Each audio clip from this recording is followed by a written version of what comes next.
Hi friends, work energy and power का ये दूसरा लेक्चर है। इसके अंदर हम लोग पढ़ेंगे introduction of conservative force and non conservative force, क्योंकि आगे आने वाले लेक्चर में वर्क एनर्जी थ्योरम के अंदर एनर्जी कंजर्वेशन पढ़ेंगे और किसी भी बॉडी पे एनर्जी तभी कंजर्व रहता है जब उस बॉडी पे नॉन कंजर्वेटिव फोर्स के वजह से वर्क जीरो होता है। तो किसी बॉडी का एनर्जी कंजर्व करने के लिए पता करना पड़ेगा कि उस बॉडी पे नॉन कंजर्वेटिव फोर्स के वजह से वर्क जीरो है या नहीं है। इसके लिए कंजर्वेटिव और नॉन कंजर्वेटिव फोर्स पहचानना आना चाहिए।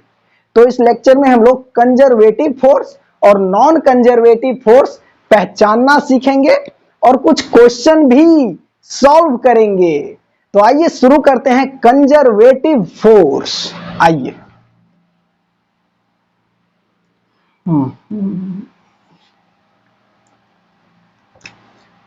Conservative force.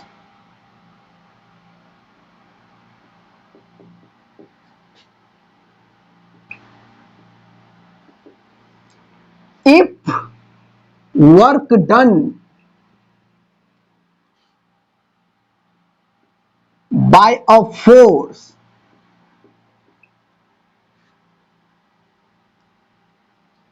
on a body does not depends on path taken,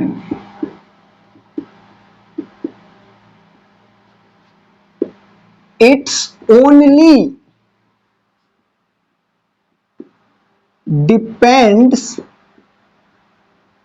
on initial and final position,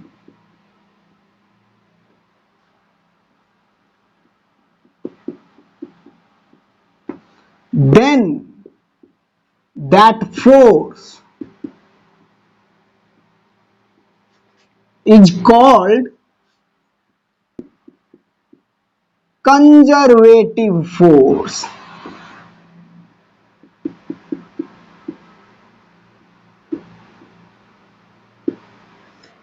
इसको ठीक से समझिएगा। If work done by a force on a body does not depends on path taken, it's only depends on initial and final position।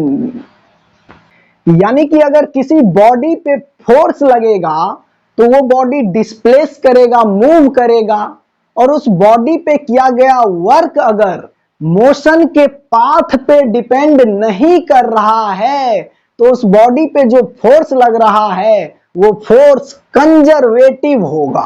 जैसे ये मान लीजिए एक body है, इस पे फोर्स लग रहा है F, और इस F फोर्स के प्रेजेंट में ये बॉडी यहां से यहां पे आ गया है। यहां पे ये है इनिशियल पोजीशन और ये है फाइनल पोजीशन। और मान लीजिए कि ये बॉडी इनिशियल पोजीशन से फाइनल पोजीशन 3 रास्ते से गया है। पहला रास्ता ये सीधे चला गया है यहां से यहां, और दूसरा रास्ता ये इस तरह से घूम के गया है इनिशियल पोजीशन से फाइनल पोजीशन, और तीसरा रास्ता ये इस तरह से लहरिया कट मारते हुए ये बॉडी इनिशियल पोजीशन से फाइनल पोजीशन पे गया है। ये रास्ता नंबर 1, रास्ता नंबर 2 और रास्ता नंबर 3।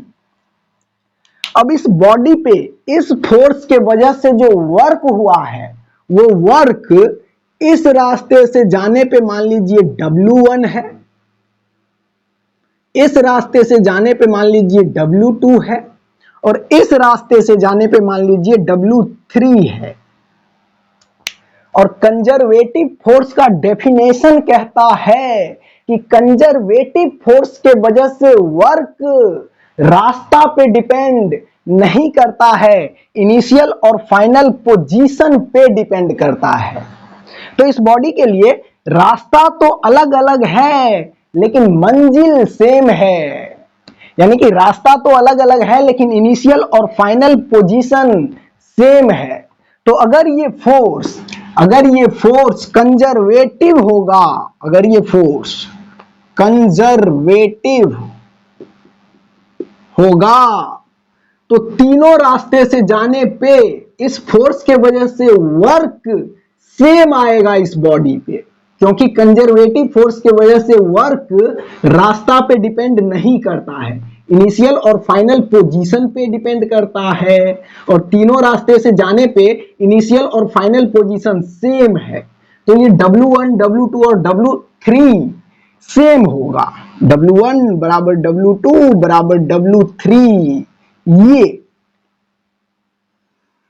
अगर ये फोर्स कंजर्वेटिव है तो इस फोर्स के वजह से इस बॉडी पे वर्क किसी भी रास्ते से इस पॉइंट से इस पॉइंट तक जाने में इक्वल ही आएगा। तो ये है कंजर्वेटिव फोर्स का मतलब। कंजर्वेटिव फोर्स का कुछ एग्जाम्पल भी देख लीजिए।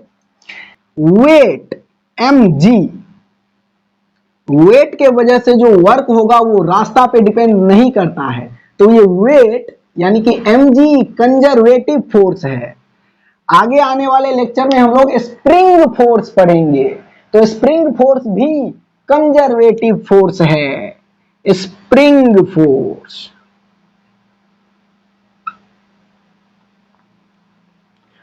दो चार्ज पार्टिकल के बीच लगने वाला कूलम्ब फोर्स भी कंजर्वेटिव फोर्स है। कूलम्ब फोर्स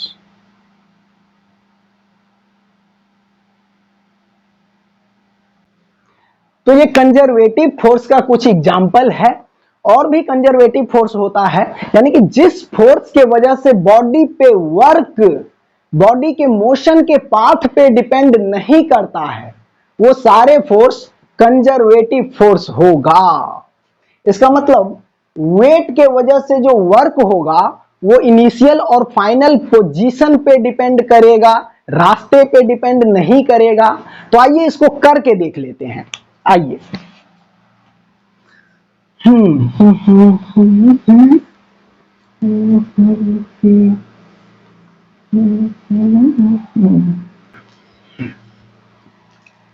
ये मान लीजिए ग्राउंड है और ग्राउंड से h हाइट पे एक बॉडी है, इसका मास है m। तो इस बॉडी का वेट वर्टिकली डाउनवर्ड डायरेक्शन में होगा mg। अब इस बॉडी को यहां से ग्राउंड पे लाएंगे, यहां पे ये इनिशियल पोजीशन और ये फाइनल पोजीशन। तो इस पोजीशन से इस पोजीशन पे लाने के लिए दो रास्ता चूज करेंगे, और दोनों रास्ते से लाने पे वर्क डन बाय वेट जो होगा वो इक्वल आएगा, क्योंकि वेट कंजर्वेटिव फोर्स है। वेट के वजह से वर्क डन रास्ता पे डिपेंड नहीं करेगा। तो इस बॉडी को इस पॉइंट से इस पॉइंट तक लाने के लिए एक रास्ता ये चूज कर लेते हैं और एक रास्ता ये चूज कर लेते हैं। ये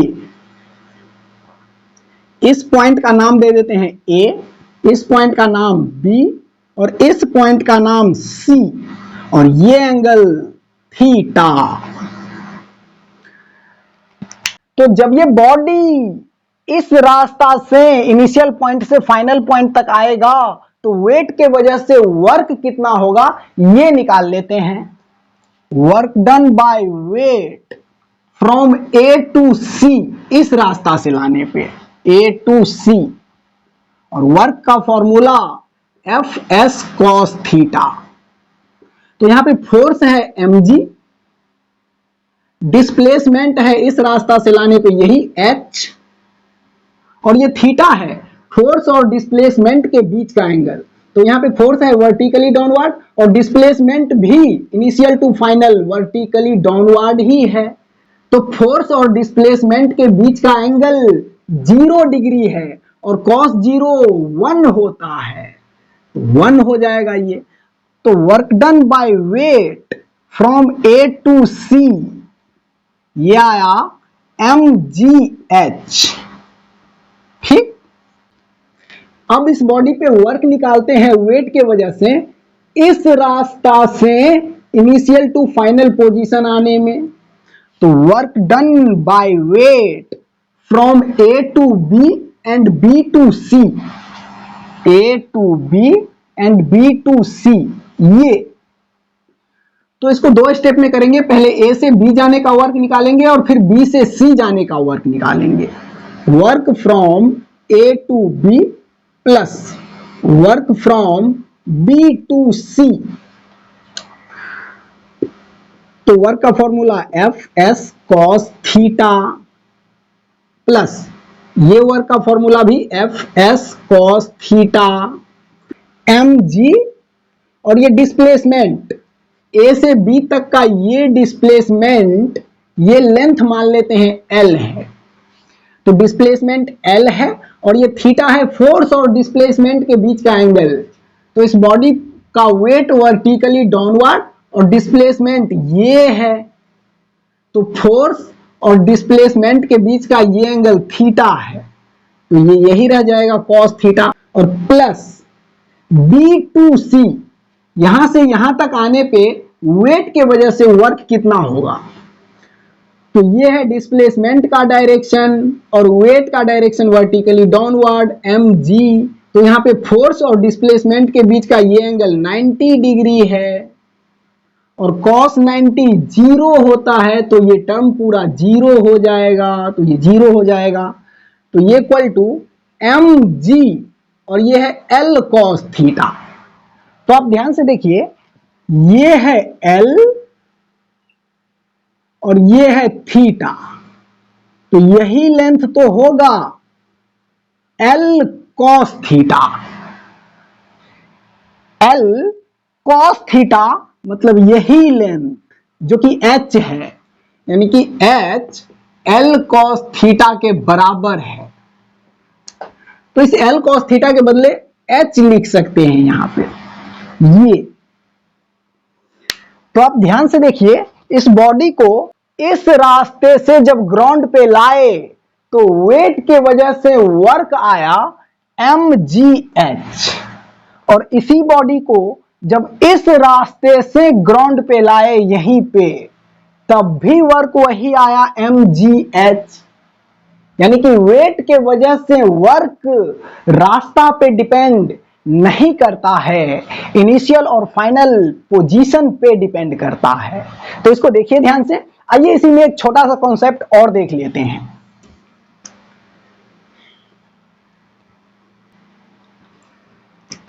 ये मान लीजिए ग्राउंड है और ग्राउंड से h हाइट पे एक बॉडी है, इसका मास है m। तो इस बॉडी का वेट वर्टिकली डाउनवर्ड होगा mg। तो ये बॉडी जब यहां से यहां पे आएगा ग्राउंड पे, ये इनिशियल पोजीशन, ये फाइनल पोजीशन, तो इनिशियल से फाइनल पोजीशन आने में इस रास्ते से वेट के वजह से इस बॉडी पे वर्क कितना होगा, तो वर्क डन बाय वेट इस रास्ते से इनिशियल टू फाइनल पोजीशन आने में वेट के वजह से वर्क कितना होगा, F S cos theta, force है mg, s होगा यही डिस्प्लेसमेंट h, और ये थीटा है फोर्स और डिस्प्लेसमेंट के बीच का एंगल, और दोनों सेम डायरेक्शन में है, तो ये एंगल 0 होगा और cos 0 1 होता है। तो वर्क डन बाय वेट यही आएगा mgh, इनिशियल पोजीशन से फाइनल पोजीशन तक लाने में वेट के वजह से वर्क mgh। अब इसी ऑब्जेक्ट को फाइनल पोजीशन से वापस इनिशियल पोजीशन पे ले जाएंगे और फिर वर्क डन बाय वेट निकालते हैं कितना आता है। तो वेट का डायरेक्शन तो अभी भी वर्टिकली डाउनवर्ड mg, लेकिन डिस्प्लेसमेंट का डायरेक्शन फाइनल टू इनिशियल ये है, और अब की बार फोर्स और डिस्प्लेसमेंट के बीच का एंगल 180 डिग्री है। और अब वर्क निकालना है वेट के वजह से final position to initial position ले जाने में, फाइनल टू इनिशियल, तो वर्क का फॉर्मूला यही एफ एस कॉस थीटा। तो फोर्स है फिर से mg और ये s डिस्प्लेसमेंट फिर से h ही होगा, लेकिन ये थीटा आपकी बार 180 डिग्री है और कॉस 180 डिग्री का वैल्यू -1, तो -1। तो work done by weight from final to initial ये आया -mgh, ये। और यहीं पे अगर पूछ लेगा कि इस बॉडी को इनिशियल टू फाइनल और फिर फाइनल टू इनिशियल ले जाने में वेट के वजह से टोटल वर्क कितना होगा, तो इन दोनों को जोड़ देंगे। यहां से यहां लाने में वेट के वजह से जो वर्क होगा उसको, और फिर यहां से यहां ले जाने में वेट के वजह से जो वर्क होगा उसको, दोनों को जोड़ देंगे तो वेट के वजह से टोटल वर्क आ जाएगा यहां से यहां लाने में और फिर यहां से वापस यहां ले जाने में। तो work done by wait total, तो इन दोनों को जोड़ देंगे तो ये है प्लस mgh और ये है माइनस mgh, प्लस mgh और माइनस mgh, तो ये कट जाएगा और ये 0 आएगा।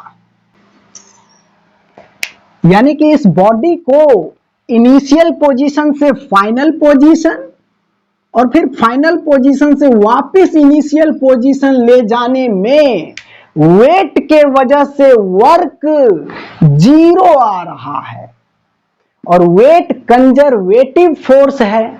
इसका मतलब यह हुआ कि अगर किसी पार्टिकल को एक पॉइंट से चलाएंगे और घुमा फिरा के वापस उसी पॉइंट पे ले आएंगे तो कंजर्वेटिव फोर्स के वजह से उस पार्टिकल पे वर्क 0 होगा। और वैसे भी समझ में आ रहा है कि कंजर्वेटिव फोर्स के वजह से वर्क इनिशियल और फाइनल पोजीशन पे डिपेंड करता है, रास्ता पे नहीं।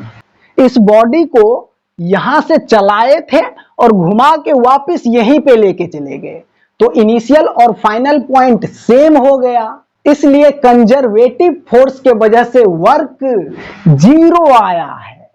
तो कंजर्वेटिव फोर्स के लिए दो बातें ध्यान रखिएगा।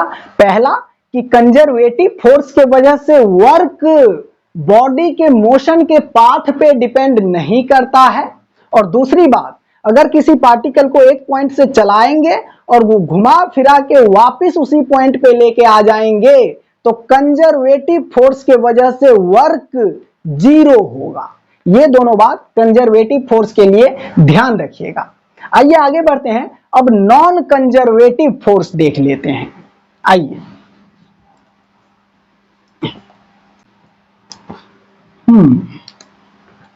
Non conservative force.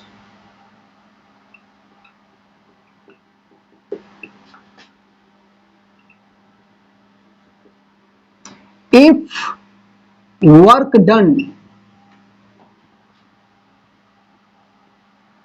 by a force on a body depends on path taken, then that force is called non-conservative force.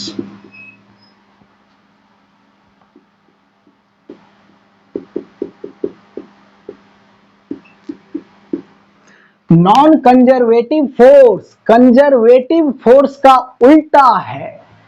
Non conservative force का डेफिनेशन देखिए, if work done by a force on a body depends on path taken then that force is called non conservative force.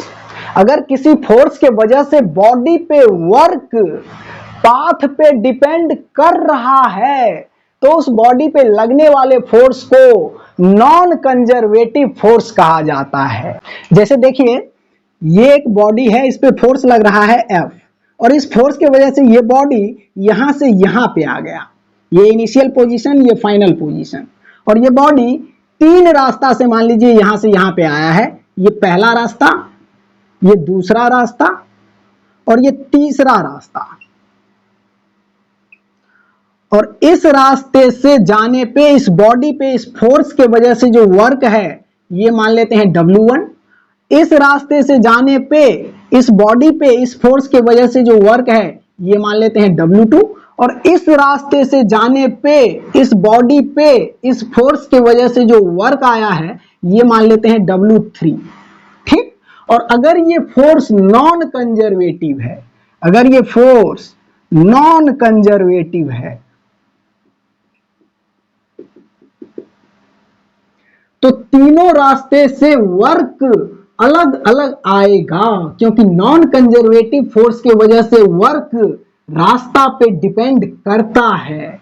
यहां पे W1, W2 और W3 बराबर नहीं होगा, बराबर नहीं होगा। ठीक।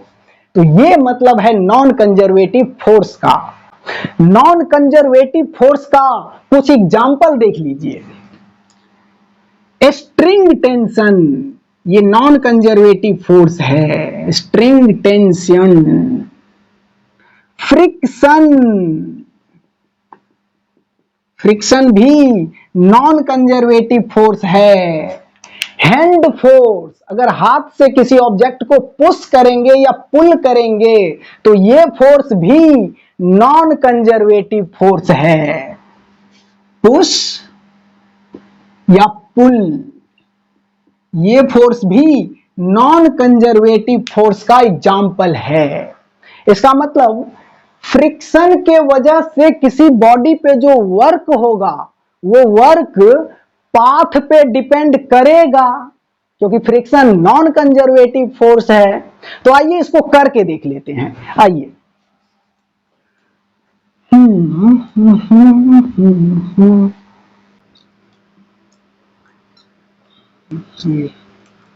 ये मान लीजिए हॉरिजेंटल सरफेस है। कौन सा सरफेस? Horizontal surface. और इस पे एक बॉडी है, इसका मास है 2 kg। और इस बॉडी और हॉरिजेंटल सरफेस के कांटेक्ट का कोफिशिएंट ऑफ फ्रिक्शन म्यू है 0.5। ठीक। अब अगर ये बॉडी इस डायरेक्शन में मूव करेगा तो इस बॉडी पे मोशन के अपोजिट डायरेक्शन में फ्रिक्शन लगेगा, और इस फ्रिक्शन का limiting value mu into normal reaction होता है। तो म्यू तो यहां पे दिख रहा है 0.5 इंटू ये नॉर्मल रिएक्शन, ये हॉरिजेंटल सरफेस और बॉडी के कांटेक्ट का दबाव है। और ये दबाव बॉडी पे वर्टिकली अपवर्ड डायरेक्शन में लगेगा और बॉडी का वेट वर्टिकली डाउनवर्ड है, और इस बॉडी का मोशन वर्टिकल डायरेक्शन में नहीं है। तो वर्टिकल डायरेक्शन में इस बॉडी पे फोर्स बैलेंस होगा। वेट बराबर नॉर्मल रिएक्शन, नॉर्मल रिएक्शन बराबर वेट। तो इस बॉडी का मास है 2 kg और g का वैल्यू 10 कंसीडर करते हैं।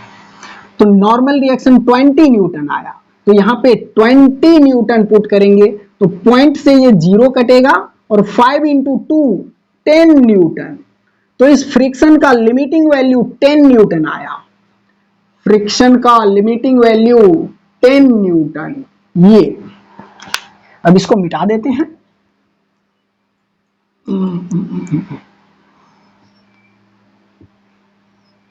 अब इस बॉडी को इस पोजीशन से इस पोजीशन पे ले जाएंगे। यहां पे ये है इनिशियल पोजीशन और ये है फाइनल पोजीशन। तो इस बॉडी को 2 रास्ते से ले जाएंगे। एक रास्ता ये पहला रास्ता है, और एक रास्ता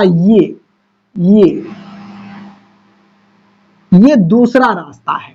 इस पॉइंट का नाम दे देते हैं A, इस पॉइंट का नाम दे देते हैं B और इस पॉइंट का नाम दे देते हैं C। तो इनिशियल टू फाइनल पोजीशन, इस रास्ते से ले जाने पे वर्क और इस रास्ते से ले जाने पे वर्क अलग अलग आएगा फ्रिक्शन के वजह से। क्योंकि फ्रिक्शन नॉन कंजर्वेटिव फोर्स है और नॉन कंजर्वेटिव फोर्स के वजह से वर्क रास्ता पे डिपेंड करता है। तो आइए वर्क निकालते हैं फ्रिक्शन की वजह से इस रास्ता से जाने पे। तो work done by friction from A to B, A to B, work का formula F S cos theta, और ये फोर्स फ्रिक्शन फोर्स जब बॉडी इस डायरेक्शन में डिस्प्लेस होगा तो फ्रिक्शन मोशन के अपोजिट डायरेक्शन में लगेगा, इस डायरेक्शन में। तो यहां पे डिस्प्लेसमेंट और फ्रिक्शन के बीच का एंगल 180 डिग्री है। और जब ये बॉडी मूव कर रहा है तो फ्रिक्शन लिमिटिंग ही लग रहा होगा, तो इस फोर्स की जगह पे लिमिटिंग फ्रिक्शन पुट करेंगे 10 न्यूटन। और ये डिस्प्लेसमेंट, तो ये डिस्प्लेसमेंट मान लेते हैं 10 मीटर है, ये लेंथ मान लेते हैं 5 मीटर है, और ये लेंथ मान लेते हैं 15 मीटर है, 15 मीटर। ठीक, तो डिस्प्लेसमेंट इस रास्ता से जाने पे 10 मीटर, और ये एंगल है फोर्स और डिस्प्लेसमेंट के बीच का। यहां पे फ्रिक्शन फोर्स और डिस्प्लेसमेंट के बीच का एंगल 180 डिग्री है, और cos 180 डिग्री का वैल्यू -1, तो यहां पे -1 पुट करेंगे, तो ये आएगा 10 into 10 100 joule with negative sign.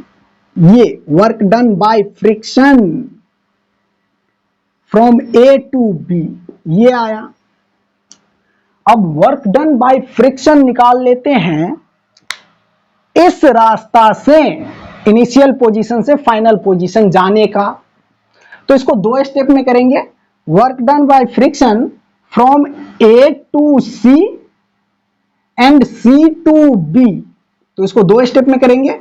Work from A to C, A to C plus work from C to B, C to B. तो वर्क का formula F S cos theta.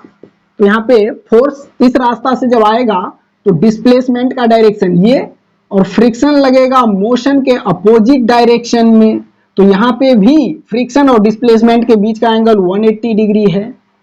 तो friction force 10 Newton limiting friction, और ये displacement 5 metre, और ये angle 180 degree, और cos 180 -1, तो ये आएगा 10 into 5 50 joule with negative sign ये।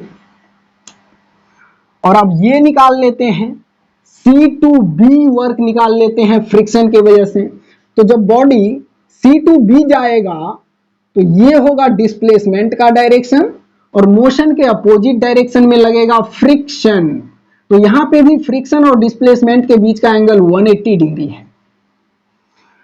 तो एफ एस कॉस थीटा और फ्रिक्शन फोर्स का limiting value 10 newton, displacement 15 metre है सी टू बी 15 मीटर, और cos 180 डिग्री का वैल्यू -1, तो ये आएगा 10 into 15 150 joule with negative sign ये। तो work done by friction from A to C and C to B ये कितना आया? तो ये वर्क प्लस ये वर्क, ए टू सी वाला work plus C to B वाला वर्क ये, तो मिलेगा work from A to C और फिर सी टू बी ये, तो ये मिलेगा -50 प्लस -150, -50 और प्लस -150, तो ये आएगा -200 जूल। तो यहां पे देखिए इस बॉडी को जब इस रास्ते से इनिशियल टू फाइनल पॉइंट ले गए तो फ्रिक्शन के वजह से work A to B -100 joule आया, और इसी बॉडी को जब इस रास्ते से इनिशियल टू फाइनल पॉइंट ले गए तो work done by friction -200 joule आया। यानी कि फ्रिक्शन के वजह से वर्क रास्ता पे डिपेंड कर रहा है, और फ्रिक्शन के वजह से वर्क रास्ता पे डिपेंड करेगा ही, क्योंकि फ्रिक्शन नॉन कंजर्वेटिव फोर्स है। और जितना भी नॉन कंजर्वेटिव फोर्स है, सभी नॉन कंजर्वेटिव फोर्स के वजह से वर्क डन बॉडी के मोशन के पाथ पे डिपेंड करेगा। अब आइए इसी में एक कॉन्सेप्ट और देख लेते हैं। आइए,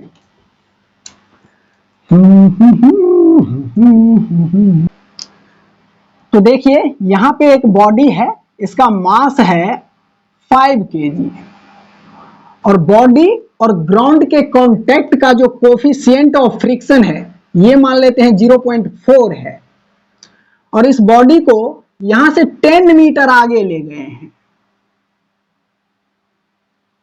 ये है इनिशियल पोजीशन और ये है फाइनल पोजीशन। तो यहां से यहां तक ले जाने में फ्रिक्शन के वजह से वर्क कितना होगा? Work done by friction Fs cos theta. तो इस बॉडी पे लिमिटिंग फ्रिक्शन कितना लग रहा है? F limiting mu into normal reaction, तो म्यू है 0.4, और नॉर्मल रिएक्शन इस बॉडी के वेट के बराबर होगा, तो नॉर्मल रिएक्शन बराबर mg। तो इस बॉडी का मास है 5 kg और g का वैल्यू 10 कंसीडर करेंगे, तो नॉर्मल रिएक्शन 50 न्यूटन। तो यहाँ पे 50, तो पॉइंट से ये 0 कटेगा, 4 इंटू 5 20 न्यूटन आया लिमिटिंग फ्रिक्शन। तो फ्रिक्शन फोर्स 20 न्यूटन इंटू डिस्प्लेसमेंट 10 मीटर है इस डायरेक्शन में, इंटू कॉस थीटा, और ये थीटा है फोर्स और डिस्प्लेसमेंट के बीच का एंगल। तो जब ये बॉडी इस डायरेक्शन में जाएगा तो फ्रिक्शन पीछे लगेगा, और डिस्प्लेसमेंट का डायरेक्शन ये है, तो फ्रिक्शन और डिस्प्लेसमेंट के बीच 180 डिग्री का एंगल है, और cos 180 -1 होता है, तो यहाँ पे -1 ये। तो 20 into 10 200 joule with negative sign. Work done by friction ये आया यहां से यहां ले जाने में। ठीक, अब इसी बॉडी को इस पॉइंट से, फाइनल पॉइंट से वापस इनिशियल पॉइंट ले जाने में फ्रिक्शन के वजह से वर्क कितना होगा ये निकालते हैं। तो अब की बार निकालना है work done by friction from final point two initial point, और ये था work done by friction from initial point two final point. तो इस डायरेक्शन में जब ये बॉडी आएगा तो ये होगा डिस्प्लेसमेंट का डायरेक्शन, ये मोशन का डायरेक्शन, डिस्प्लेसमेंट का डायरेक्शन, और मोशन के अपोजिट डायरेक्शन में फ्रिक्शन लगेगा। तो यहां पे भी डिस्प्लेसमेंट और फ्रिक्शन के बीच का एंगल 180 डिग्री है यही। तो work done by friction Fs cos theta. Friction force move कर रहा है बॉडी, तो लिमिटिंग ही लगेगा 20 न्यूटन, और ये डिस्प्लेसमेंट भी यही होगा 10 मीटर, क्योंकि 10 मीटर आगे ले गए थे और फिर वापस 10 मीटर पीछे ले आए हैं, तो 10 मीटर, और cos 180 डिग्री का वैल्यू -1, तो ये आएगा 20 into 10 200 joule with negative sign. ये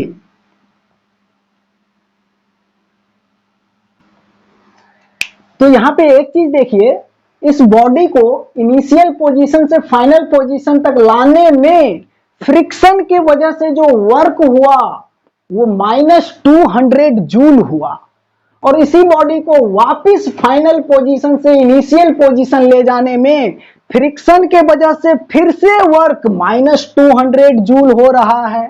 इसका मतलब इस बॉडी को इनिशियल पोजीशन से फाइनल पोजीशन और फाइनल पोजीशन से वापस इनिशियल पोजीशन ले जाने में फ्रिक्शन के वजह से जो वर्क होगा वो -200 प्लस -200 -400 जूल होगा, और फ्रिक्शन नॉन कंजर्वेटिव फोर्स है। इसका मतलब अगर किसी पार्टिकल को एक पॉइंट से चलाएंगे और घुमा फिरा के वापस उसी पॉइंट पे ला देंगे तो नॉन कंजर्वेटिव फोर्स के वजह से वर्क 0 नहीं होगा। तो नॉन कंजर्वेटिव फोर्स को पहचानने के लिए भी 2 बातें ध्यान रखिएगा। पहला कि नॉन कंजर्वेटिव फोर्स के वजह से वर्क बॉडी के मोशन के पाथ पे डिपेंड करता है, और दूसरा अगर किसी पार्टिकल को एक पॉइंट से चलाना शुरू किए और घुमा फिरा के वापस उसी पॉइंट पे ला दिए तो work done bye non conservative force zero नहीं होगा। कंजर्वेटिव फोर्स की वजह से वर्क जीरो हो जाता था, लेकिन नॉन कंजर्वेटिव फोर्स की वजह से वर्क जीरो नहीं होगा अगर किसी पार्टिकल को एक पॉइंट से चलाएंगे और वापस घुमा के उसी पॉइंट पे ला देंगे तो उम्मीद करता हूं कंजर्वेटिव और नॉन कंजर्वेटिव फोर्स समझ में आया होगा।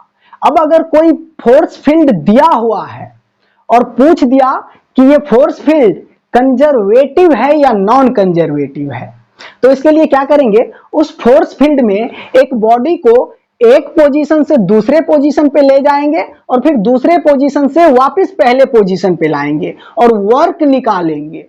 अगर ये वर्क जीरो आया, इसका मतलब वो फोर्स फील्ड कंजर्वेटिव है, और अगर ये वर्क जीरो नहीं आया, इसका मतलब वो फोर्स फील्ड नॉन कंजर्वेटिव है।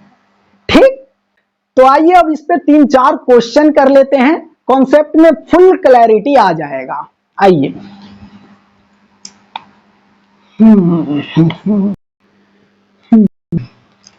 तो देखिए क्वेश्चन है, ये एक रेफरेंस, ये एक्स एक्सिस, ये वाई एक्सिस, ये आई कैप का डायरेक्शन, ये जे कैप का डायरेक्शन, और इस रेफरेंस में एक पॉइंट यहाँ पे है, कोऑर्डिनेट 1, माइनस, और एक पॉइंट यहां पे है, इसका कोऑर्डिनेट 2, 2, और एक पार्टिकल इस पॉइंट पे गया है इस रास्ते से,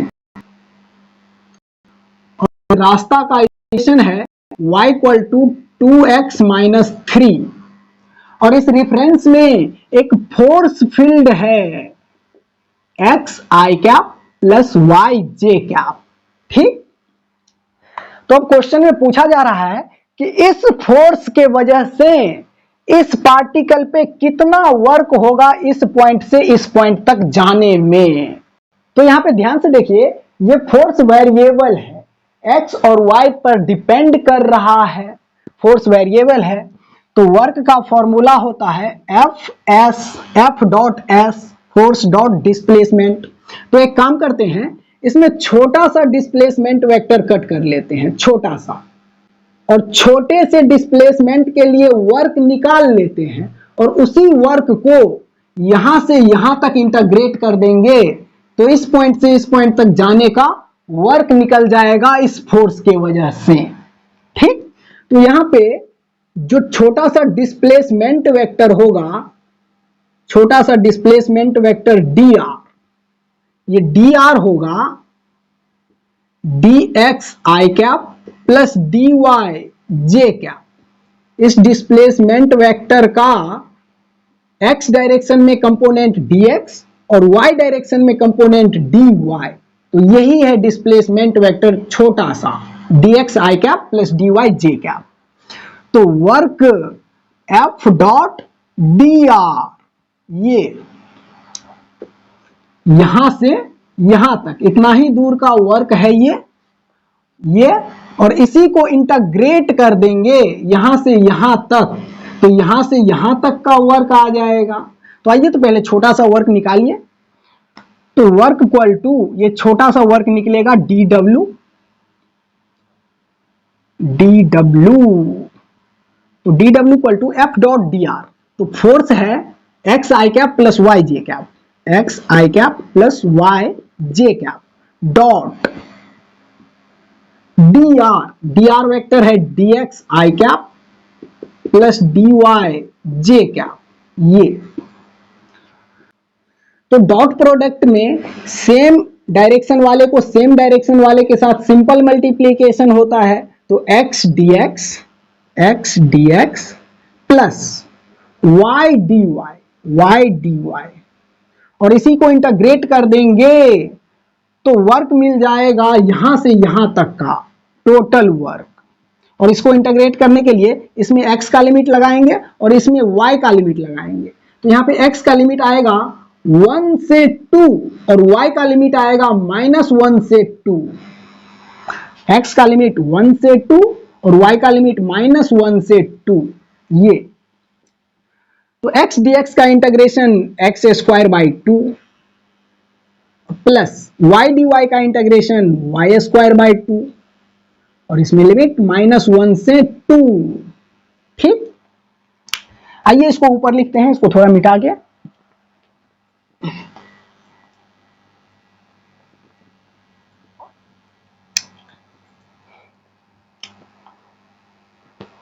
work equal to x square by 2, x square by 2 और इसमें लिमिट था 1 से 2, 1 से 2, 1 से 2 प्लस वाई स्क्वायर बाई 2 और इसका लिमिट -1 से 2, -1 से 2। तो वर्क इक्वल टू इस 1/2 को बाहर लिख लेते हैं और अंदर x के जगह पे अपर लिमिट लगाएंगे तो 2 का पावर 2 और माइनस करके फिर x के जगह पे लोअर लिमिट लगाएंगे तो 1 का पावर 2, ये प्लस यहां पे भी इस 2 को बाहर निकाल लेते हैं। अब y के जगह पे अपर लिमिट लगाएंगे तो 2 का पावर 2 और फिर माइनस करके y के जगह पे लोअर लिमिट लगाएंगे तो -1 का पावर 2, ये तो यहां से वर्क आएगा 1/2 इंटू 2 का पावर 2 4 और 4 - 1 3 इंटू 3 और प्लस फिर 1/2 इंटू 2 का पावर 2 4 और -1 का पावर 2 +1, तो ये +1 हो जाएगा और 4 - 1 3 होगा, यहां पे भी 4 - 1 3 होगा, तो ये आएगा 3/2 + 3/2, 3/2 + 3/2 इक्वल टू 2 इंटू 3/2, तो 2 से 2 कट हो जाएगा और ये आएगा 3 जूल। ये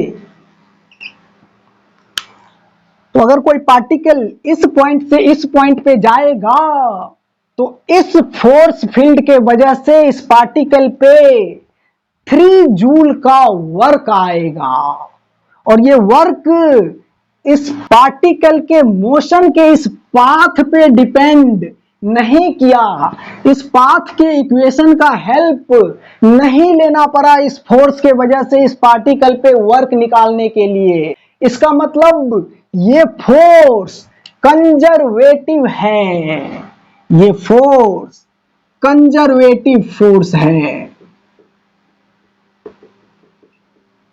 ठीक, तो इसको देखिए ध्यान से समझिए। आइए अब अगला क्वेश्चन लेते हैं।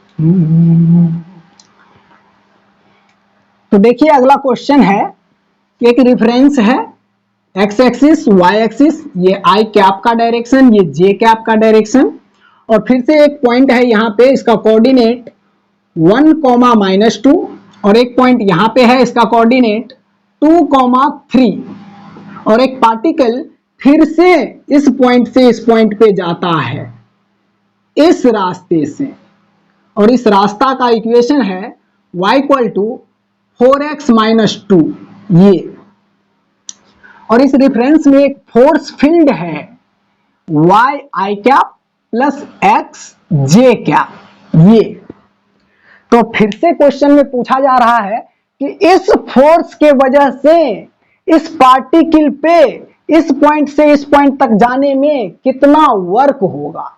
ठीक, तो फिर से यहां पे छोटा सा डिस्प्लेसमेंट वेक्टर dr, ये होगा dx i cap + dy j cap, क्योंकि ये फोर्स वेरिएबल है तो पहले छोटा सा वर्क निकालेंगे छोटे से डिस्प्लेसमेंट वेक्टर के वजह से और फिर उसी को इंटीग्रेट कर देंगे इस पॉइंट से इस पॉइंट तक, तो इस पॉइंट से इस पॉइंट तक जाने का वर्क आ जाएगा।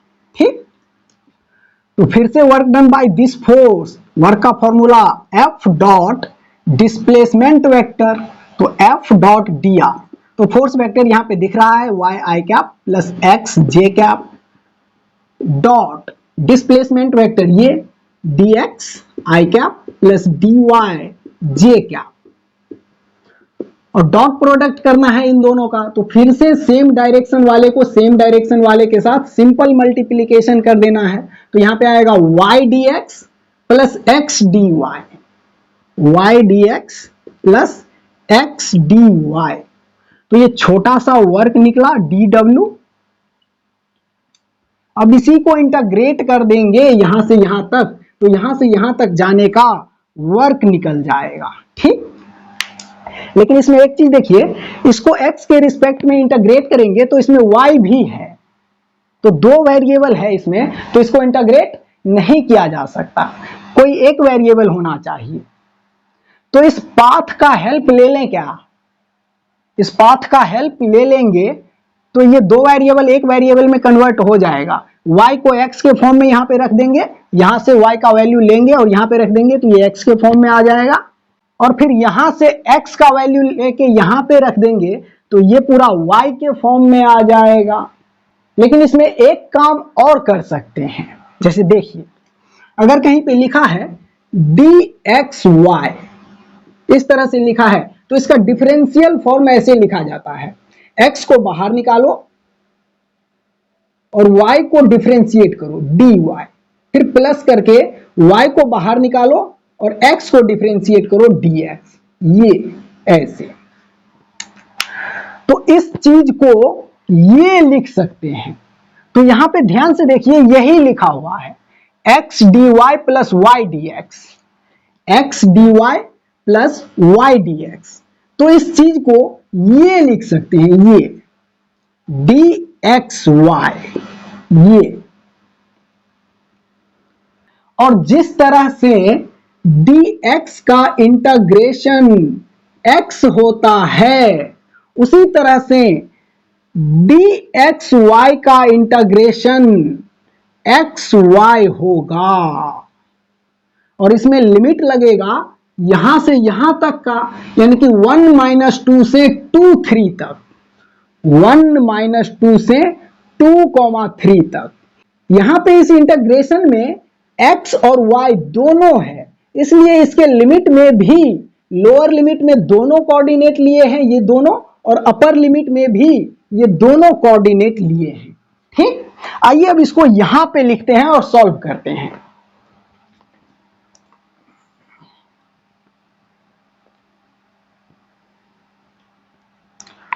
Work equal to x y और इसका लिमिट 1 - 2 से 2, 3। ठीक,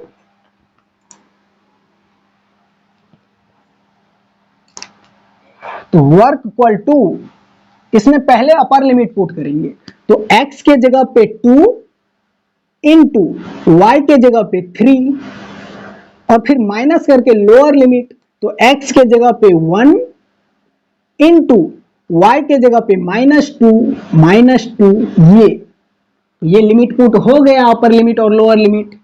तो 3 इंटू 2 6, और माइनस 1 इंटू -2, ये, तो यहां से मिलेगा 6 और minus minus plus 2, 8 joule, 8 joule. यानी कि इस पॉइंट से इस पॉइंट तक अगर किसी पार्टिकल को इस फोर्स फील्ड में ले जाएंगे तो ये फोर्स फील्ड इस पार्टिकल पे 8 जूल वर्क करेगा, और यहां पे भी ये पार्टिकल जिस रास्ता से गया है इस पॉइंट से इस पॉइंट तक, उस रास्ते का हेल्प नहीं लेना पड़ा वर्क निकालने के लिए। यानी कि इस फोर्स के वजह से वर्क रास्ता पे डिपेंड नहीं किया। इसका मतलब ये फोर्स भी कंजर्वेटिव फोर्स है, ये फोर्स भी कंजर्वेटिव फोर्स है।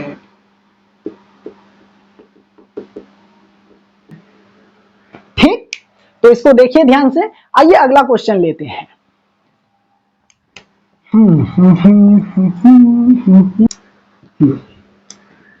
तो देखिए अगला क्वेश्चन है कि ये एक रेफरेंस है, एक्स एक्सिस और वाई एक्सिस, ये आई कैप का डायरेक्शन और ये जे कैप का डायरेक्शन, और इस रेफरेंस में यहां पे एक पॉइंट है, इसका कोऑर्डिनेट 1, -2, और एक पॉइंट यहां पे है, इसका कोऑर्डिनेट 2, 3, और इस रेफरेंस में एक फोर्स फील्ड है, एक फोर्स है 2xy आई cap plus x square J cap. ठीक, और फिर से क्वेश्चन यही है कि अगर कोई पार्टिकल इस पॉइंट से इस पॉइंट तक जाएगा तो इस फोर्स के वजह से इस पार्टिकल पे वर्क कितना होगा। तो ये फोर्स फील्ड वेरिएबल फोर्स है, इसमें एक्स है वाई है, ये वेरी कर रहा है ये फोर्स। तो पहले छोटा सा वर्क निकाल लेते हैं छोटे से डिस्प्लेसमेंट डी आर के लिए, और इसी को इंटीग्रेट कर देंगे इस पॉइंट से इस पॉइंट तक। तो इस पॉइंट से इस पॉइंट तक जाने का वर्क निकल जाएगा। तो ये D R vector X direction में डी एक्स आई कैप और वाई डायरेक्शन में डी वाई जे कैप। तो छोटा सा work D W equal to F dot छोटा सा डिस्प्लेसमेंट डी आर, फोर्स है 2x Y I cap plus x square J cap dot D R vector D X I cap plus D Y J cap. और dot product में same direction वाले को same direction वाले के साथ simple multiplication होता है। तो यहां पे 2xy dx होगा और फिर एक्स स्क्वायर dy होगा। dw equal to 2xy dx plus x square dy, x square dy ये, और इसी को इंटीग्रेट कर देंगे यहां से यहां तक। तो यहां से यहां तक पार्टिकल को जाने में ये फोर्स कितना वर्क करेगा, ये टोटल वर्क निकल जाएगा। तो इसको इंटीग्रेट करना है, लेकिन यहां पे फिर से वही बात, इसको x के रिस्पेक्ट में इंटीग्रेट करना है, पर इसमें y भी है। तो दो वेरिएबल साथ में है तो इंटीग्रेशन नहीं होगा। यहां पे भी y के रिस्पेक्ट में इसको इंटीग्रेट करना है, लेकिन इसमें एक्स स्क्वायर भी है, दो वेरिएबल साथ में है तो इंटीग्रेशन नहीं होगा। इसी चीज को हम लोग एक और तरीका से लिख सकते हैं। कैसे कैसे कैसे कैसे अगर मैं ऐसे लिखूं डी एक्स स्क्वायर वाई ऐसे, और इसको अगर एक्सपेंड करूं डिफरेंशियल फॉर्म में लिखूं तो ये लिखा जाएगा, एक्स स्क्वायर को बाहर निकालेंगे वाई को डिफरेंशिएट करेंगे तो एक्स स्क्वायर डी वाई, और फिर प्लस करके y को बाहर निकालेंगे और x स्क्वायर को डिफरेंशिएट करेंगे तो 2x और फिर dx, डिफरेंशियल फॉर्म लिखे हैं। ठीक, तो आप एक चीज ध्यान से देखिए, यही चीज तो लिखा हुआ है यहां पे, x square d y, x square d y और फिर 2xy dx, 2xy dx। तो इस चीज को हम ये भी लिख सकते हैं, ये डी एक्स स्क्वायर वाई। तो इस चीज को डी एक्स स्क्वायर वाई लिखने वाले हैं। देखिए work equal to d x square y, और इसको इंटीग्रेट कर देंगे यहां से यहां तक। तो यहां से यहां तक जाने में पार्टिकल पे इस फोर्स के वजह से जो वर्क होगा ये वर्क निकल जाएगा। तो आइए इसको इंटीग्रेट कीजिए। तो जिस तरह से dx का इंटीग्रेशन x होता है, उसी तरह से dx स्क्वायर y का इंटीग्रेशन x स्क्वायर y होगा। ये, और इसमें x और y दोनों वेरिएबल है, तो यहां पे लिमिट में भी दोनों कोऑर्डिनेट लेना पड़ेगा, लोअर लिमिट का दोनों कोऑर्डिनेट और फिर अपर लिमिट का दोनों कोऑर्डिनेट, यानी कि 1, -2 से 1, -2 से 2, 3। अब ऊपर मिटा के और फिर इसको सॉल्व करते हैं। देखिए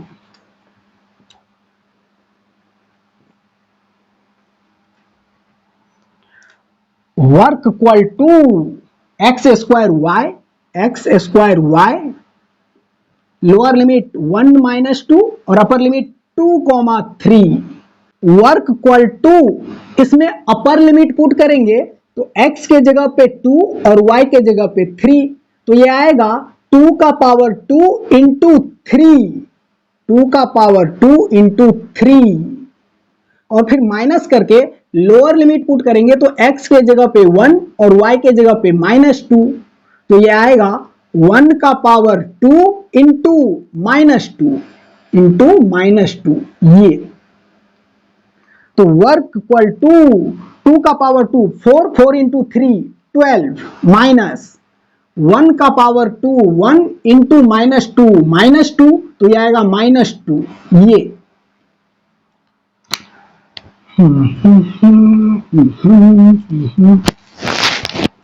तो वर्क इक्वल टू 12 और माइनस माइनस प्लस 2 तो 12 प्लस 2 14 जूल।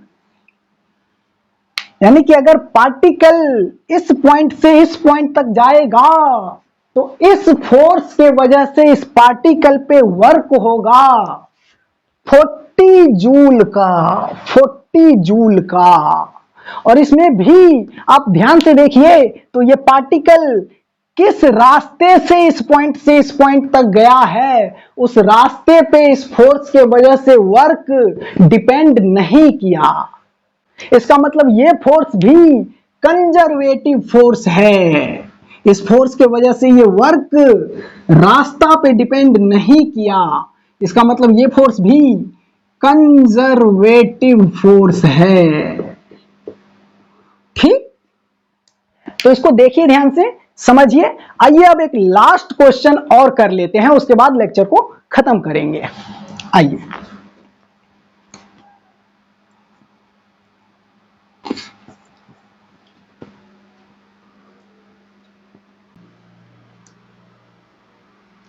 तो देखिए ये लास्ट क्वेश्चन है। एक रेफरेंस है एक्स एक्सिस और वाई एक्सिस, ये आई कैप का डायरेक्शन और ये जे कैप का डायरेक्शन। और इस रेफरेंस में यहां पे एक पॉइंट है, इसका कोऑर्डिनेट है 1, -2 और एक पॉइंट यहां पे है, इसका कोऑर्डिनेट है 2, 3। और इस रेफरेंस में एक फोर्स फील्ड है, फोर्स है X square I cap plus x Y J cap. ठीक, और एक पार्टिकल इस पॉइंट से इस पॉइंट पे गया है इस रास्ता से। ये है पार्टिकल के मोशन का पाथ। इस पाथ से इस पॉइंट से इस पॉइंट पे गया है, यह है इनिशियल पॉइंट, यह है फाइनल पॉइंट। और इस रास्ते का इक्वेशन दिया हुआ है y square equal to 2x। ठीक, तो क्वेश्चन में पूछा जा रहा है कि इस पार्टिकल पे इस पाथ से इस पॉइंट तक जाने में ये फोर्स कितना वर्क करेगा, ये पूछा जा रहा है।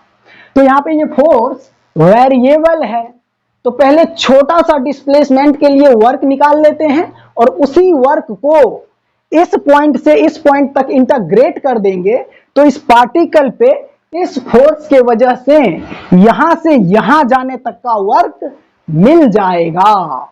तो आइए वही करते हैं, इसमें छोटा सा डिस्प्लेसमेंट कट करते हैं dr। अगर इस dr को वेक्टर फॉर्म में लिखें तो dr वेक्टर लिखा जाएगा dx i cap plus dy j cap के डायरेक्शन में। ठीक, अब dr डिस्प्लेसमेंट के लिए छोटा सा वर्क निकाल लेते हैं इस फोर्स के वजह से। तो वो छोटा सा work dw equal to f dot छोटा सा डिस्प्लेसमेंट dr और इसी को इंटीग्रेट कर देंगे यहां से यहां तक, तो इस फोर्स के वजह से इस पार्टिकल पे वर्क मिल जाएगा।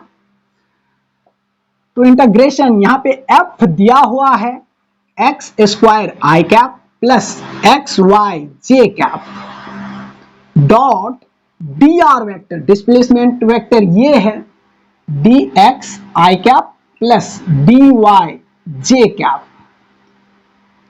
तो dw इक्वल टू मिलेगा, इन दोनों को डॉट प्रोडक्ट करना है तो डॉट प्रोडक्ट में सेम डायरेक्शन वाले को सिंपल मल्टीप्लाई कर देते हैं। तो ये आएगा x square dx plus x y dy ये। तो यहां पे देखिए इसको हम इंटीग्रेट कर सकते हैं क्योंकि इसमें एक ही वेरिएबल है x, लेकिन इसको इस तरह इंटीग्रेट नहीं कर पाएंगे क्योंकि इसमें दो वेरिएबल है x और y। इसका इंटीग्रेशन तभी हो पाएगा जब इसमें या तो x होना चाहिए या फिर y होना चाहिए। तो अब इसको क्या करें क्या करें क्या करें, इस पार्टिकल के मोशन के इस पाथ का हेल्प ले लेते हैं, मोशन के पाथ का हेल्प ले लेते हैं, इस पाथ के इक्वेशन का यूज कर देते हैं। यहां पे अगर इस x का वैल्यू यहां से निकाल के रखेंगे इसमें, तो इसमें एक ही वेरिएबल रहेगा y, और तब इसको इंटीग्रेट करना आसान हो जाएगा। जैसे देखिए, अगर इस x का वैल्यू यहां से रखें तो ये है y square equal to 2x, तो यहां से x इक्वल टू आएगा y square by 2, y square by 2। तो x का ये वैल्यू अगर यहां पे रखेंगे तो ये आएगा dw equal to x square dx plus x के जगह पे ये y square by 2, y square by 2, y dy। तो अब देखिए इसमें एक ही वेरिएबल है, अब इसको इंटीग्रेट करना आसान है। अब इसी चीज को यहां पे लिखते हैं, इसको मिटा के।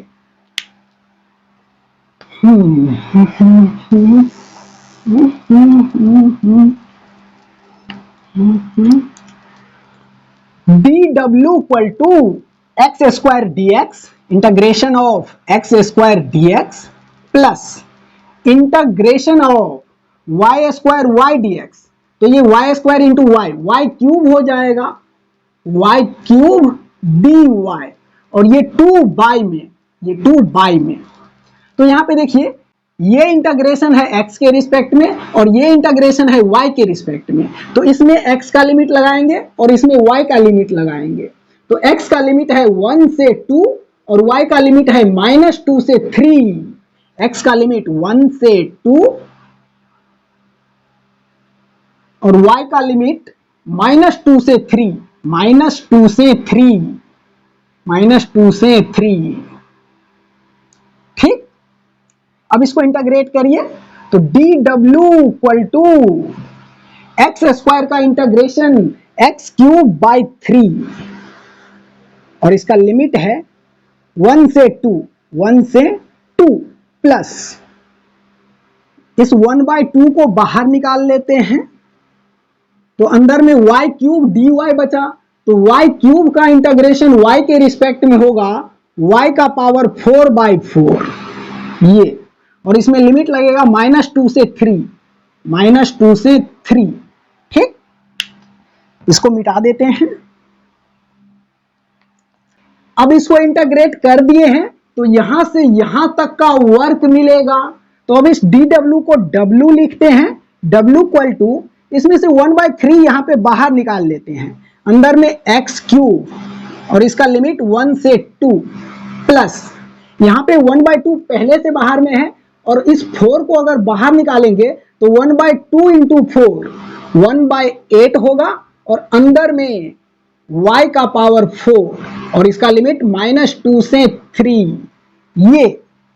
तो यहां से अब वर्क निकल जाएगा। इसको मिटा के इसको फिर से ऊपर में लिखते हैं।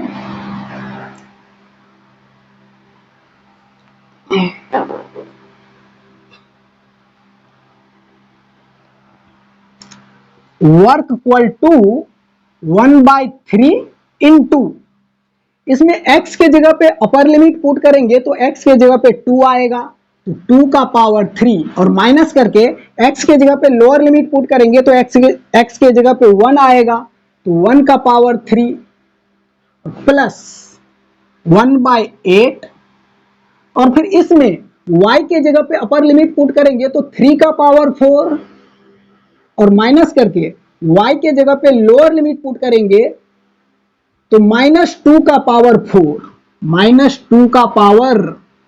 4 ये। ठीक, तो अब इसको सॉल्व करिए। 1/3 इंटू 2 का पावर 3 तो 2 2 जार 4 2 जार 8 माइनस 1 का पावर 3 1 प्लस 1/8 इंटू 3 का पावर 4, तो 3 इंटू 3 इंटू 3 इंटू 3, 3 तिया 9 तिया 27 तिया 81, 81 माइनस 2 का पावर 4, तो यह आएगा -2 इंटू -2 इंटू -2 इंटू -2। तो यहाँ पे देखिए माइनस माइनस प्लस और फिर माइनस माइनस प्लस, और 2 इंटू 2 4 इंटू 2 8 इंटू 2 16 प्लस 16 ये। तो आइए अब इसको मिटाते हैं।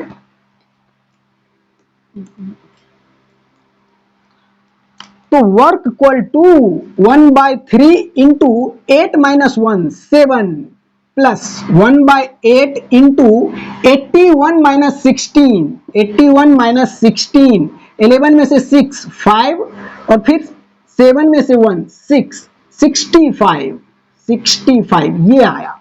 तो यहां से वर्क इक्वल टू मिलेगा 7/3 प्लस 65/8। अब फिर से इसको यहां पे लिखते हैं, इसको मिटा के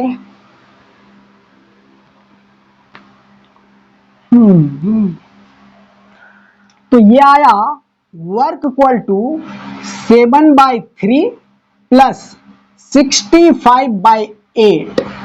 तो यहां से 8 इंटू 3 24 एलसीएम लेंगे, 3 इंटू 8 24 और 8 इंटू 7 56 प्लस 8 इंटू 3 24 और 3 इंटू 65, 3 इंटू 65 ये आएगा 5 तिया 15 6 3 18 1 19 195। ये इसको और कैलकुलेट करेंगे तो ये आएगा 6 5 11 के 1 हासिल 1, 9 5 14 और 1 15 के 5 हासिल 1 और यहाँ पे 1 है तो 1 और 1 2, 251/24 ये आएगा इतना जूल। ये आया वर्क। यानी कि अगर किसी पार्टिकल को इस पॉइंट से इस पॉइंट तक इस पाथ से ले जाएंगे तो इस फोर्स के वजह से इस पार्टिकल पे वर्क होगा 251/24 जूल। इसमें एक चीज ध्यान देने वाली बात है कि इस फोर्स के वजह से इस पार्टिकल पे ये वर्क निकालने के लिए इस पार्टिकल के मोशन के इस पाथ का, इस इक्वेशन का हेल्प लेना पड़ा था। इसका मतलब इस पार्टिकल पे इस फोर्स के वजह से वर्क इस पार्टिकल के मोशन के पाथ पे डिपेंड कर रहा है, और जब किसी फोर्स के वजह से वर्क पार्टिकल के मोशन के पाथ पे डिपेंड करता है तो उस फोर्स को नॉन कंजर्वेटिव फोर्स कहा जाता है। इसका मतलब ये फोर्स नॉन कंजर्वेटिव है, नॉन कंजर्वेटिव। ठीक, तो इस लेक्चर में हम लोग कंजर्वेटिव फोर्स और नॉन कंजर्वेटिव फोर्स पढ़ लिए हैं, कुछ क्वेश्चन भी सॉल्व कर लिए हैं। अगले लेक्चर में पोटेंशियल एनर्जी पढ़ेंगे, पोटेंशियल एनर्जी को वर्क से कनेक्ट भी करेंगे। ठीक, तो आज के लिए इतना ही, मिलते हैं अगले वीडियो में, तब तक के लिए बाय, थैंक यू।